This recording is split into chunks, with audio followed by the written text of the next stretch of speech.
Bonjour à tous, donc nouvelle vidéo pour vous parler de Yoast SEO. Voilà, fameux plugin que beaucoup d'entre vous connaissent et on va voir aujourd'hui comment il fonctionne, comment l'utiliser, l'optimiser et comment s'en servir pour justement référencer au mieux vos pages de votre site internet. Voilà, l'objectif étant de vous positionner le plus haut possible. Voilà, donc on verra les petites astuces, on verra les petites techniques. Je vous en dis pas plus, c'est parti pour la vidéo Yoast SEO.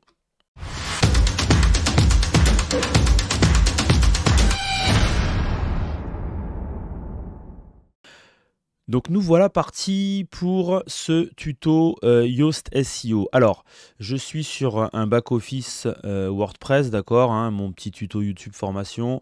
Ça reste un site bac à sable, donc on va voir un petit peu ça. Alors la première des choses, c'est l'installation du plugin pour ceux qui ne l'ont jamais fait.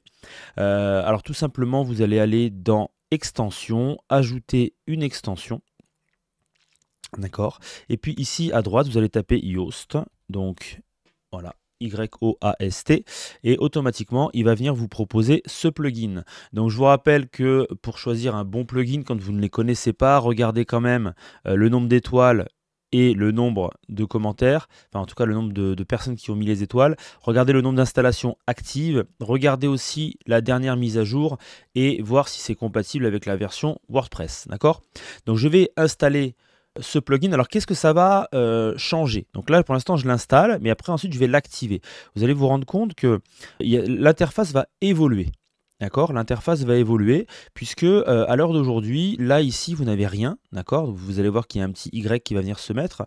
Nous allons également avoir dans la partie gauche ici un élément qui va s'activer. Autre chose, quand vous avez une page. Donc quand vous avez une page, alors je vais prendre n'importe quelle page, tiens voilà, page test download par exemple, que je fais modifier, et bien ici à droite, là, enfin en dessous, vous n'avez rien. D'accord, là vous n'avez rien, c'est vide, je ne peux pas scroller. À droite non plus, vous n'avez pas grand chose, enfin si ce n'est les choses habituelles que l'on trouve dans un back-office WordPress. Et vous allez voir que ça va évoluer. En fait, le plugin va totalement, alors totalement, il ne va pas tout changer non plus, mais il va venir s'intégrer à beaucoup d'endroits. Donc ça, c'est la première des choses qu'il faut comprendre. Ça va changer un petit peu votre interface. Alors, je vais revenir hop, en arrière. Voilà. Donc, ça va être les premiers changements. Et donc, on verra par la suite ce qui va évoluer. Également ici, au niveau de vos pages, vous allez avoir des petits feux. Et vous allez avoir aussi des liens internes, des liens externes. Donc, vous verrez qu'on va en parler durant ce tuto. Donc, me voilà reparti dans mes extensions. Donc, dans les extensions installées, je n'avais pas encore activé, donc je vais aller l'activer. Donc, Yoast SEO, vous le retrouvez quasiment tout en bas. Voilà, il est ici. Donc, maintenant, je vais l'activer. Donc, ici, vous le voyez, hop, un petit Y avec le petit 2. Ça, c'est pour des notifications. Et on va retrouver aussi Yoast SEO ici avec tout un tas on va dire, de réglages. Alors, dans ce tuto, on n'ira pas jusqu'à voir l'intégralité de chaque ligne, de chaque colonne. C'est pas le but non plus. L'objectif de ce tuto, c'est de vous montrer comment comment répondre à ce que Yoast vous demande et de comprendre en fait ce qu'il vous demande. Parce que des fois, c'est pas toujours hyper clair. Et je vous montrerai du coup des exemples pour essayer de référencer une page correctement. On fera même ça avec un article de blog. Donc moi, configuration initiale, bon, je ne vais pas forcément y aller, je vais passer. Voilà. Vous n'êtes pas obligé d'aller jusque là pour vous. Et on arrive ici sur la page générale de Yoast SEO. Donc nous allons créer un article de blog et nous allons voir comment faire en sorte qu'il réponde au mieux aux exigences de Yoast SEO. Alors c'est pour cela, je vais aller dans Articles. D'accord. Je vais, donc vous voyez, moi dans mon site, j'ai aucun article et je vais faire ajouter un article. Alors, la première des choses, ça va être de nommer mon article. Alors, ce qu'il faut savoir, c'est que dans WordPress, en général, c'est paramétrable, mais en général, le titre de l'article, c'est votre H1. Ok. Alors, je ne vais pas revenir sur les définitions. Voilà, s'il y a d'autres vidéos qui existent sur le sujet pour expliquer ce qu'est un H1, H2, là, je m'adresse quand même à des gens qui connaissent au minima le discours SEO. Donc là, on va faire un truc sur comment, voilà, paramétrer Yoast SEO. D'accord?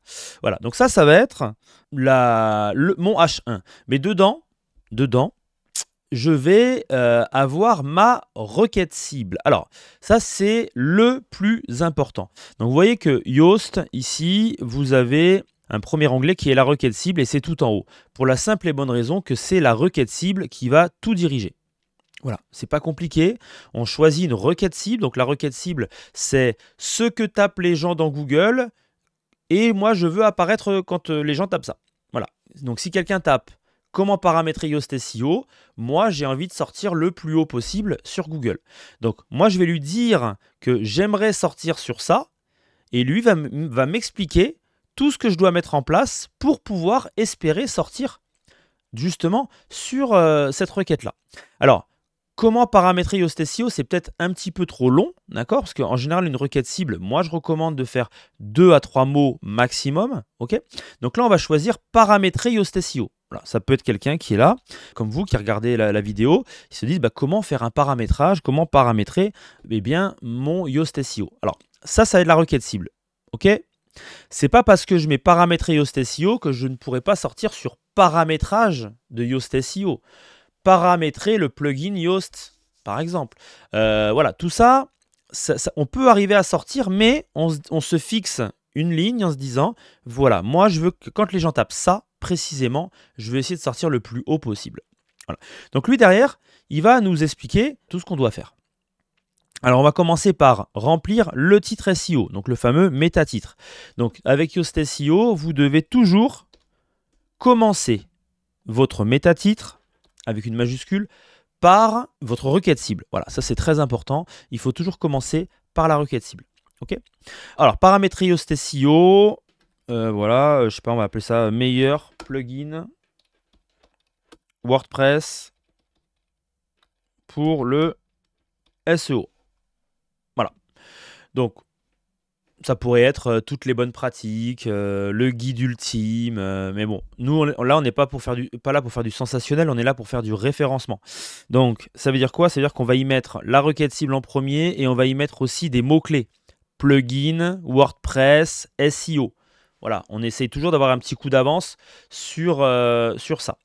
Maintenant, il va nous demander le slug. Donc le slug, qu'est-ce que c'est? Le slug, ça va être l'URL. Donc vous allez avoir votre nom de domaine, / et le nom de l'article.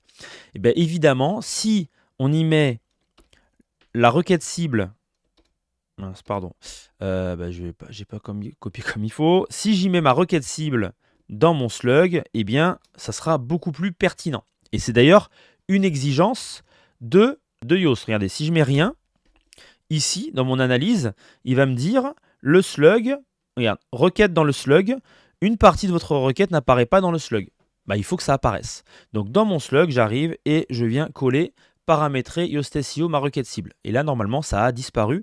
Et il me dit que dans le slug, j'ai bien tout ce qu'il faut.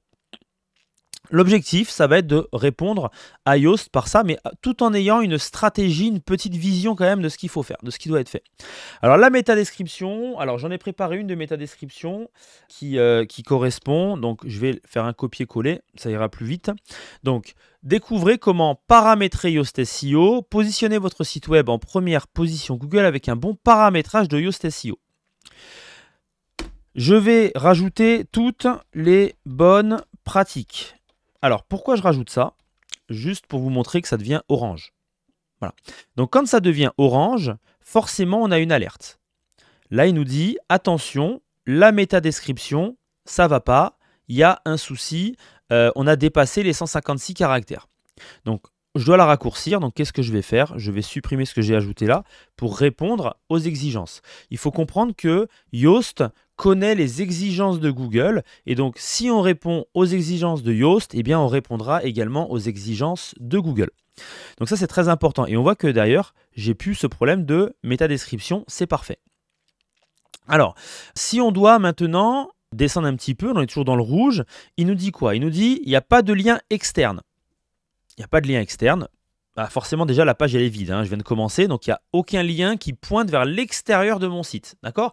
Alors ça, c'est important, toujours de faire au moins un lien qui part vers l'extérieur de notre site. C'est-à-dire qui va vers un partenaire, vers un fournisseur, vers une source. voilà, vous donnez des statistiques, et vous l'avez vu dans une source sur un autre site, et bien vous envoyez vers l'extérieur, si possible vers un site qui est en rapport avec ce que vous expliquez, et là, ça va plaire à Google. Ensuite, image, il n'y a pas d'image dans cette page. Alors, premièrement, oui, il n'y a pas d'image parce qu'il n'y a rien pour l'instant, mais on voit que c'est important d'avoir des images sur son site. Alors, la première des choses pour essayer de résoudre ce problème, c'est d'ajouter une image de mise en avant. Alors là, comme vous pouvez le voir, vous avez l'aperçu ici de la version mobile, d'accord, des résultats de recherche, et vous avez la version bureau également. Voilà, on voit qu'il n'y a pas des petits points, on n'est pas coupé, donc tout va bien. Maintenant, moi, ce que je veux, c'est ajouter une image de mise en avant. Alors, je vais aller ici, sur le côté droit, je vais faire définir l'image de mise en avant, et je vais aller chercher une image sur le SEO. Alors, cette image, j'ai fait des vidéos pour vous expliquer comment optimiser une image, comment les paramétrer, comment faire la balise alt, etc. Je ne reviens pas dessus. Mais toutes les images, ou en tout cas au moins 50% des images que vous allez utiliser dans cette page, dans cet article, devront avoir une balise alternative avec la requête cible. D'accord? Donc là, j'ai bien paramétré Yoast SEO dans mon texte alternatif. Premièrement, je vais l'effacer, d'accord? Pour vous montrer ce que ça donne quand on ne le fait pas. Voilà. Donc là, j'ai mis mon image. Je vais aller regarder ce qu'il me dit. Il me dit, OK, requête dans les images. Il me dit, il y a des images, elles ont des textes alternatifs, mais ils ne contiennent pas la moitié des mots de votre requête cible. C'est normal, je viens de l'enlever. OK? Donc je vais retourner sur mon image. Je vais aller ici, rajouter ce que j'ai enlevé. Voilà, comment paramétrer Yoast SEO, la définir en image de mise en avant. Et là, va falloir actualiser. Mais si j'actualise, hop, je vais enregistrer le brouillon et je vais actualiser. Vous allez voir que je n'aurai plus le problème ici des images. Alors des fois, il faut lui laisser un petit peu de temps et voilà, il faut qu'il intègre tout ça. Mais en général, voilà. Donc j'ai bien requête dans les images, bon travail. Donc ça, c'est un point qui est assez important, si vous voulez, par rapport à ça. Voilà. Peut-être qu'avec mon image, vous n'avez pas vu le truc. Bon, après, voilà, je remonte ici. C'est ici l'image de mise en avant. Elle est là. Elle est vraiment en haut ici. Elle est peut-être cachée par moi. Mais bon, voilà, c'est pas grave. C'est pas grave. Vous savez où c'est maintenant. Alors, qu'est-ce qu'il me dit? Il me dit, attention, une alerte, requête déjà utilisée. Vous avez déjà utilisé cette requête une fois. Alors, ça peut arriver. Ça peut arriver. Donc là, je l'ai fait pareil volontairement. En fait, ce qui s'est passé, c'est que j'ai créé une page avec la même requête cible. Je vais aller la chercher pour vous montrer. D'accord? Donc là, pour l'instant, je suis encore en mode brouillon. Je suis dans mes articles de blog. Mais au niveau des pages, j'ai créé ici comment paramétrer Yoast SEO. Et j'ai la même requête cible. Alors, quel est le problème par rapport à ça? Quel est le problème d'avoir deux pages qui ont la même requête cible? Mais en fait, Google, il ne peut pas comprendre si vous avez une page et vous dites, bah voilà, si les gens tapent paramétrer Yoast SEO, les gens vont arriver sur cette page-là. Bah, vous ne pouvez pas en avoir deux dans votre site. Voilà, forcément, ça ne peut pas fonctionner. Parce que Google, à un moment donné, il va se dire, mais ouais, mais en fait, vous avez deux pages identiques, du coup, pourquoi est-ce qu'il y en aurait une mieux que l'autre? Comment je sais, moi, laquelle est la meilleure pour envoyer mes utilisateurs sur cette page? Et à partir de là, il se dit, ça va pas. Voilà. Donc là, ce que je vais faire, c'est que sur cette page que j'avais fait, je vais supprimer la requête cible où on mettra autre chose. Ça pourrait être paramétrage de Yoast. Voilà, paramétrage Yoast. D'accord? Voilà. Donc j'ai changé ma requête cible et je vais le mettre à jour. Donc je vais retourner maintenant sur mon article de blog. Voilà, donc j'y retourne. Et si je fais modifier, maintenant, je n'ai plus normalement, voilà, j'ai plus la requête a déjà été utilisée. On voit que requête déjà utilisée, vous n'avez jamais utilisé cette requête, c'est très bien. Voilà, parce que chaque page doit avoir une requête cible. D'accord? On ne fait pas la même requête cible sur plusieurs pages différentes, ça ne sert à rien, parce que sinon ça perd le robot, il ne comprend pas. Maintenant, on continue. Alors, qu'est-ce qu'il y a qui se passe bien? Qu'est-ce qu'il y a qui se passe pas bien? Donc, tout ça, c'est bien. Il n'y a pas de problème. Maintenant, on va regarder. Il n'y a pas de lien externe. On en a parlé. Il n'y a pas de maillage interne. C'est-à-dire qu'il n'y a aucun lien de cette page qui envoie vers une autre page de notre site web. Et ça, c'est pareil. Google, il a besoin, les robots de recherche, ils ont besoin d'avoir du maillage interne dans les sites pour que ça soit pertinent. Alors pour l'instant, vous allez me dire c'est normal. Bah oui, parce que pour l'instant, le contenu, il est à 0. Voilà. Il y a 0 mot, il n'y a rien du tout, c'est une page vide. Et il me dit également que ma requête ou ses synonymes n'apparaissent pas dans le premier paragraphe. Voilà. Donc en tenant compte de ça, qu'est-ce que je vais faire? Je vais eh bien, aller commencer à créer mon article de blog. Alors, je vais vous passer les détails de la construction. Je vais tout simplement le faire hors caméra et je vais revenir dessus dès que ce sera fait. Alors, donc là, j'ai vraiment préparé un truc avec beaucoup d'erreurs, histoire de vous montrer ce que l'on retrouve souvent et ce qui peut vous arriver au niveau de Yoast. Voilà. Donc, j'ai mon article de blog, donc de base, hein, pas du tout designé, quoi que ce soit, mais juste, voilà. Donc, j'ai bien mon nom d'article ici. Donc ça, c'est le H1. Ok, j'ai ma photo, mon image de mise en avant qu'on a pu mettre juste avant. Et alors, qu'est-ce que j'ai fait? J'ai utilisé notre ami ChatGPT pour générer du contenu et puis voir ce qui allait me sortir. Bon, peu importe, là au départ, c'est vraiment pour vous montrer ce qu'il ne faut pas faire. Donc, ce que j'ai fait, c'est que j'ai remis paramétrer Yoast SEO et j'ai fait un deuxième H1. D'accord? Donc, si on prend la structure, alors, on a ce petit outil là, SEO Meta in One Click qui est très bien. On retrouve notre méta-titre, notre méta-description qu'on a pu renseigner. Donc, jusque-là, tout va bien. Par contre, il me dit qu'il y a deux H1. Donc, on le sait qu'en termes de référencement, c'est pas bon. Il y a 4 H2, 5 H3, etc. Et si on va regarder un petit peu la structure, donc les H2, ce sont des choses qui sont tout en bas, qui sont ici, là, qui n'ont rien à faire là. Et le reste, on passe de suite de H1 à H4, H5, H3, H4. Voilà. Bon, une structure qui est vraiment pas très très belle en termes de référencement. Donc, qu'est-ce que ça va donner? Moi, j'ai fait mon texte, j'ai fait du contenu, voilà, et je vais aller regarder justement dans Yoast, en cliquant sur modifier l'article, voir un petit peu ce qu'il me dit. Voilà. Parce que lui, dans sa logique, c'est de nous faire évoluer, de nous dire, voilà, il y a des choses qui vont, des choses qui vont pas. Alors, quelles sont ces premières analyses? Alors, j'ai toujours pas de lien externe, j'ai toujours pas de maillage interne, j'ai pas de requête dans l'introduction, parce que je ne l'ai pas mis, et puis j'ai pas assez paramétré Yoast SEO, voilà ma requête cible, dans mes H2 et mes H3. Bon, pour la simple et bonne raison que je n'ai pas de H2 et pas de H3 ou quasiment pas. Alors, qu'est-ce que je vais faire? Je vais aller les modifier déjà. Je vais essayer de faire une structure qui soit propre et puis je vais rééquilibrer les choses. Donc, j'active mon Visual Builder, alors que ce soit sur Elementor ou que ce soit sur Divi ou que ce soit sur autre chose. Voilà, le principe reste le même. Alors, j'ai mon premier titre là, c'est un H1. Je vais le déclarer en tant que H2. D'accord? Donc, ça, c'est la première des choses à faire, respecter la hiérarchie. Ensuite, dans ce grand texte-là, alors, j'ai mon premier paragraphe dans lequel il va falloir que je mette paramétrer Yoast SEO. D'accord? Donc, vous souhaitez booster le référencement. Voilà, je vais le coller ici. Je vais vous expliquer comment paramétrer Yoast SEO. Donc là, j'ai intégré ma requête cible, d'accord, et je vais même y aller un peu plus en mettant en gras. Voilà, donc j'ai bien intégré ma requête cible dans mon premier paragraphe, d'accord. Ensuite, bien évidemment, je vais devoir, eh bien, ici, là c'est un H4, le mettre en H2. Voilà, on va le mettre en H2, celui-là. Et puis en dessous, on va descendre. Alors, je vais me mettre comme ça, vous verrez mieux. Et ensuite, celui-là, c'est un H3, alors qu'il est...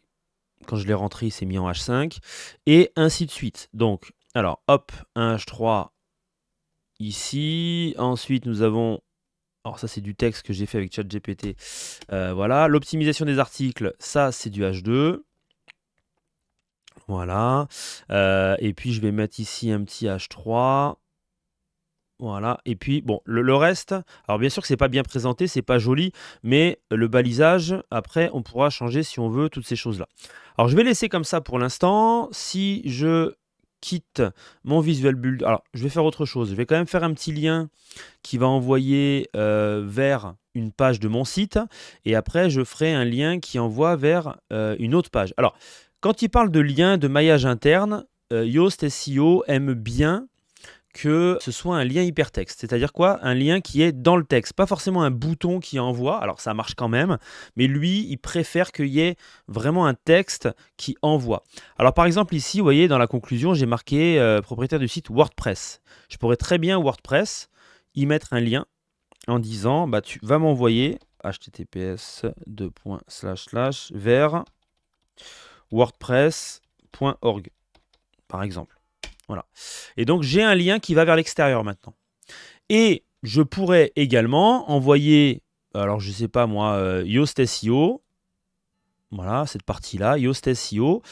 Alors, c'est pas forcément le bon mot choisi, mais je pourrais l'envoyer vers ma page d'accueil. Tac. Je vais récupérer mon URL ici. Ouais, je vais bien tout récupérer d'un coup, ça sera beaucoup plus simple. Voilà, donc là, j'ai fait un lien qui envoie vers une page de mon site. C'est un maillage interne. Donc, d'un côté, j'envoie vers l'extérieur, vers wordpress.org. De l'autre côté, j'envoie vers ma page d'accueil, vers mon site. Alors bien évidemment, l'exemple n'est pas bon. Il faut envoyer vers une page qui parle du même sujet ou qui renvoie vers une information intéressante. Mais voilà. Donc je vais quitter le Visual Builder et puis je vais aller voir ce que j'ai fait évoluer au niveau de mon Yoast, forcément. D'accord? Donc je vais dans modifier l'article ici. Et alors qu'est-ce que ça va me donner? Je suis déjà passé dans le vert. Oui, il en faut peu, hein. Il en faut peu pour que ça passe dans le vert, mais nous, on va pas se contenter de ça. Donc, on a vu comment squeezer un petit peu l'outil, mais malgré tout, on peut mieux faire. Bon, l'article en lui-même est bon. C'est-à-dire que j'ai fait un article avec ChatGPT dans lequel, là je vous montre vite fait, mais j'ai fait un GPT d'assistant rédaction blog où en fait il me sort tout. Il me sort requête cible, introduction, plusieurs blocs de contenu, il me sort une conclusion, il me sort des métatitres optimisés, des exemples, des exercices pratiques. Bref, tout ça c'est quand moi je réalise des articles de blog et que ça me donne une base que je peux retravailler derrière. Nous, qu'est-ce qu'il nous dit? Il nous dit il reste un seul point rouge, c'est la requête dans l'introduction. Alors vous allez me dire, mais pourtant on l'a mise, etc. Eh bien oui, des fois, on a beau le mettre, ça reste rouge et ça, vous ne pourrez rien y faire. Des fois, ça marche. C'est-à-dire que, en gros, si vous mettez le H1 et que de suite vous avez votre introduction, ça passera. Par contre, si vous mettez un H1 puis un H2, eh bien pour lui, ça ne sera pas un premier paragraphe. Donc on va aller voir si on peut faire cette modification-là. C'est-à-dire qu'on va bouger le bloc avec l'introduction juste après le H1 et on va voir ce que ça donne. Donc là, pourtant, j'ai mis mon H2, donc je vais activer mon Visual Builder et la partie ici introduction, je vais la monter plus haut. Ce qui fait que j'aurai une structure H1 du texte et ensuite j'aurai un H2. Donc hop, on va faire ça. Je vais récupérer cette introduction que je vais mettre ici au-dessus. Voilà, donc là c'est normal qu'il me mette tout en H2. Voilà, il faut juste lui dire que c'est du paragraphe. Voilà, et là on est bon. Enfin on est bon. Je suis même pas sûr qu'on soit bon, pour tout vous dire, parce que des fois il détecte, des fois il détecte pas. Donc je vais quitter le Visual Builder et je vais voir si mon paramétré Yoast SEO est bien considéré comme étant dans mon premier paragraphe et que j'ai bien ma requête cible. Donc je retourne ici. Alors c'est vrai que cette vidéo elle est un peu longue, elle est un peu en live, elle est un petit peu, voilà, c'est pas hyper efficace, mais ça vous montre aussi comment la réflexion que vous devez avoir quand vous organisez ça. Donc là je suis toujours dans le vert et il me dit que c'est bon. Voilà, il me dit que c'est bon. La requête cible, elle est bien dans le premier paragraphe. J'ai plus aucune erreur rouge. D'accord? Alors, si on doit continuer, parce que là, ce que j'ai fait, c'est qu'en fait, j'ai collé, j'ai fait mon article de blog, j'ai mis des H2, j'ai mis des H3, il y a des H4, il y a des H5. Si on doit regarder, pourquoi tout est bon? Tout simplement parce que des liens externes, il y en a un. J'ai fait un lien vers WordPress. Très bien. Ensuite, des requêtes dans les images. Oui, j'ai bien dans mon image de mise en avant ma requête cible. Si je devais ajouter d'autres images pour l'esthétique de mon article, eh bien, il faudrait que j'y mette au moins une sur deux la requête cible. Okay. Ensuite, les images, il y en a, bon travail. Le maillage interne, vous avez fait des liens internes. J'ai fait un lien qui pointe vers ma page d'accueil. J'aurais pu faire un lien qui envoie vers un autre article de blog. Je pourrais très bien faire un petit widget qui renvoie vers d'autres articles de blog sur le même sujet. D'accord? Donc ça fait partie d'une autre vidéo, ou enfin en tout cas d'un autre tuto. Est-ce que j'ai bien la requête cible? Est-ce que j'en ai suffisamment? C'est-à-dire que là, il me dit la requête cible a été trouvée 6 fois. D'accord? Donc 6 fois, c'est très bien. En fait, il va estimer, des fois vous pourriez vous retrouver avec j'ai la requête cible 3 fois, c'est pas assez. Parce que par rapport à un texte de 671 mots, voilà, il me dit que bah, trouver 6 fois la requête cible, c'est bien. Si je mettais 12 fois la requête cible, si je devais en rajouter, suroptimiser, il me dirait, attention, vous avez mis la requête cible 38 fois, c'est beaucoup trop par rapport à un texte de cette taille. Voilà. Donc lui, il va vous donner cette indication, ça c'est intéressant. Alors la requête dans le titre SEO, on l'a vu que c'était bon. Longueur des requêtes, c'est bon. Requête dans la métadescription, c'est bon. Longueur de la métadescription, parfait. On ne l'a jamais utilisé. Le slug, on est OK. Maintenant, il me dit que 4 de mes titres H2 et H3 reflètent le sujet de votre contenu. Bon travail. Voilà. Donc, j'ai bien pu mettre du paramétré. J'ai pu y mettre un petit peu de Yoast SEO, des choses comme ça. Et donc, comme il y en a 4 par rapport au volume, il me dit que c'est très bien, c'est équilibré. Pareil, dans certains cas, vous pouvez vous retrouver avec certains H2. Je vais aller vous montrer, enfin, je ne vais pas aller vous montrer, mais je vais vous montrer pourquoi est-ce que c'est équilibré. Alors ça fait partie de mes requêtes ChatGPT, hein, c'est pour ça que je lui demande de mettre ma requête cible, etc. Mais vous voyez, paramétrer Yoast SEO, je l'ai ici. Installation, je l'ai là. Optimisation des articles Yoast SEO. Et ici, je retrouve paramétrer Yoast SEO. Fonctionnalité avancée. D'accord? Donc c'est moi qui lui ai demandé de me mettre dans mes H2 au moins 2 fois la requête cible et puis aussi dans mes H3. Voilà. Donc là, je devrais avoir Yoast SEO qui arrive là, mise à jour maintenance. Voilà, c'est des mots qui se ressemblent. Tout ça, c'est intéressant. Alors pour l'instant, la mise en page, elle n'est pas belle du tout. Mais en termes de référencement, on plaît à Google. D'accord? Google, il est content d'avoir ça. On voit que la longueur de l'article, c'est 671 mots. Eh bien, c'est correct. D'accord? Alors, pour un article de blog, je vous l'ai expliqué juste avant, 1200, 1500 mots, c'est mieux. Alors, pourquoi ça serait mieux? Tout simplement parce que si on arrive sur l'article de blog et puis qu'on y met un petit coup de text optimizer, eh bien, il se peut qu'ils me disent que le score est insuffisant et c'est le cas. On est seulement à 52%. Voilà. Donc, il y a tout un tas de... Alors là, on ne parle plus de Yoast SEO, hein, on parle vraiment de référencement naturel. Eh bien, évidemment, vous devez utiliser d'autres mots-clés. Vous voyez, par exemple, dans ce texte-là, il n'y a pas le mot balise, il n'y a pas le mot résultat de recherche, il n'y a pas moteur de recherche, il n'y a pas le mot indexation. Donc tout ça, ce sont quand même des mots qu'on est censé retrouver dans notre article de blog pour avoir une certaine pertinence, une certaine expertise et aborder le sujet vraiment de A à Z. Et donc si on intègre tous ces mots-là qui sont manquants, eh bien évidemment, vous allez dépasser les 1000 mots, ce qui sera logique. Si on regarde la structure SEO de notre article, eh bien on a quelque chose qui est plutôt pas trop mal. On a bien notre H1 en premier, on a DH2, ensuite on a hop, DH3, DH2, hop, un H5. Donc là, on sait que c'est pas bon, d'accord? Donc c'est des choses qu'il faut vérifier malgré tout. Là, ce H1 pourrait devenir un H3. D'ailleurs, c'était prévu comme ça. Donc on aurait H3, DH4, pourquoi pas H5, et puis on revient sur H3. Voilà, c'est cohérent en termes de structure, même si ici, le titre H2, on pourrait revenir sur du H2. Enfin bref, voilà, vous avez compris. Ça a fait l'objet d'une autre vidéo. Moi, je suis là pour parler de Yoast SEO. Alors, on est dans le vert. Tout est bon. Voilà. Il se peut que vous ayez d'autres alertes. Voilà, ici, par exemple, vous avez déjà... imaginons que vous avez plusieurs H1. À un moment donné, il va vous dire attention, il y a trop de H1 dans votre page. Il n'en faut qu'un. Si vous suroptimisez, il vous le dira. Si vous sous-optimisez, il vous le dira aussi.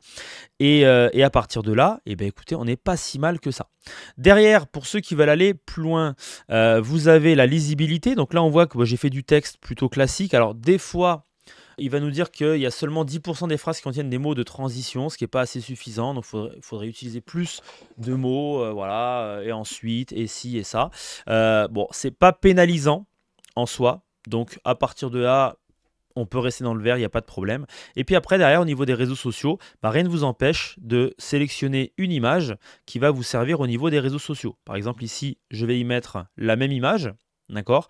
Et si j'y mets un titre, alors je vais récupérer les titres que j'avais, d'accord? Comme les métatitres et la métadescription. Voilà, donc je le mets. Mais après, on pourrait changer et mettre une description différente au niveau du social pour donner encore plus envie. D'accord? Par exemple, ici, quel est l'intérêt? Voilà, c'est ça en fait. Quel est l'intérêt de faire un article de blog? Je m'arrêterai là après, mais quel est l'intérêt de faire ça? Créer du contenu pour que les gens viennent sur votre site. Et pour qu'ils viennent sur votre site, il faut un titre accrocheur. D'accord? Donc là, pour le titre social, paramétrer Yoast SEO, meilleur plugin SEO WordPress, bon, c'est un titre, ok, c'est le méta-titre, ça c'est pour du référencement. Mais pour une accroche, au moment où on va partager cet article sur Facebook par exemple, bah, qu'est-ce qui va faire que les gens vont venir cliquer?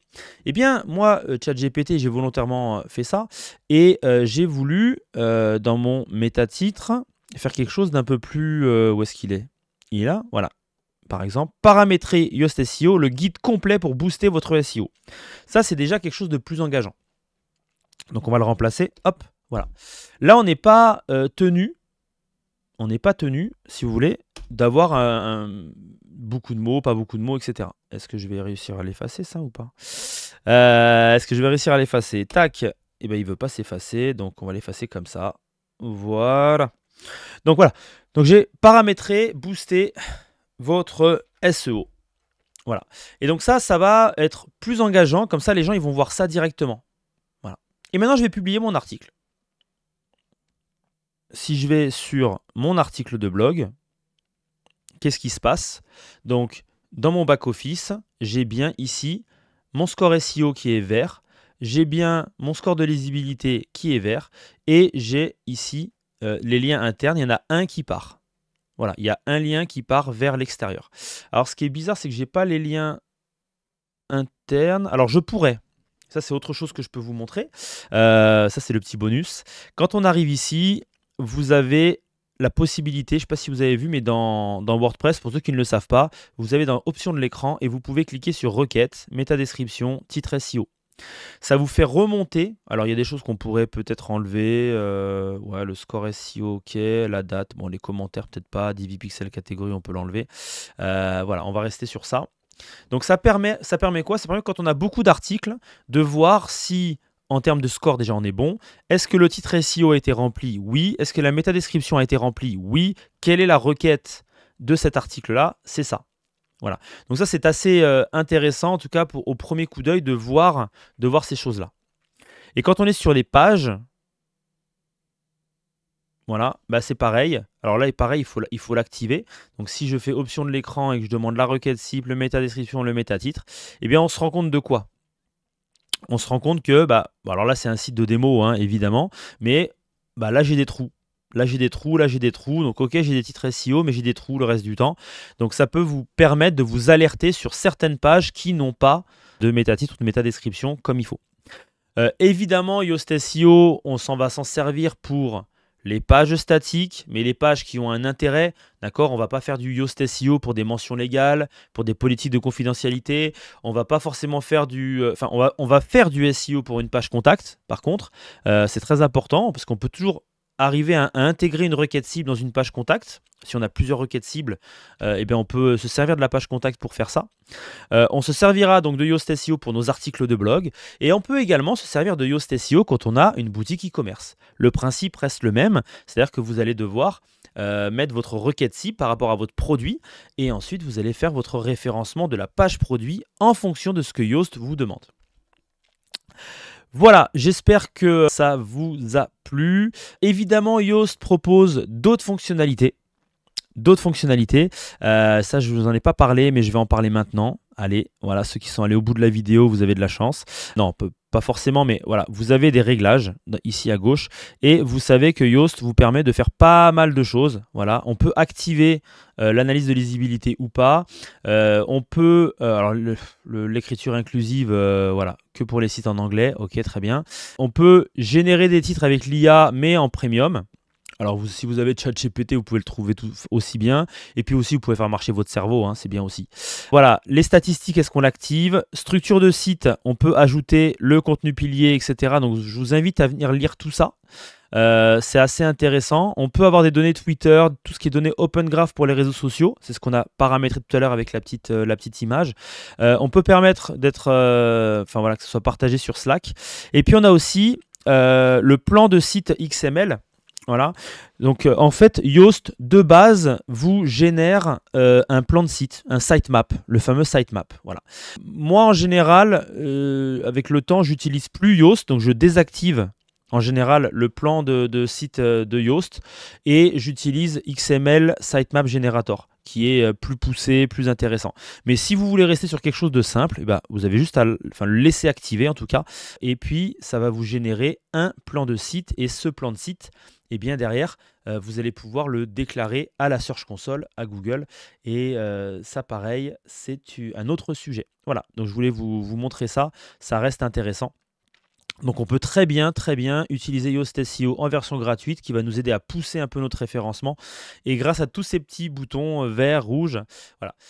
Il arrivera qu'à certains moments, peut-être, vous n'arriverez pas à avoir tout dans le vert. C'est possible. Des fois, pour une question d'esthétique, on n'aura peut-être pas la requête qui sera dans le premier paragraphe, elle sera après. Dites-vous que ce n'est pas le plus important. Ce qui est le plus important, c'est que le contenu soit globalement intéressant, que vos H2, H3 reflètent bien votre requête cible et que les métatitres et métadescriptions soient correctement remplis par rapport aux exigences du robot. Voilà, c'est tout pour moi. Je vous laisse me mettre des petits commentaires si besoin, de vous abonner si ce n'est pas encore fait. Et à très bientôt. Ciao.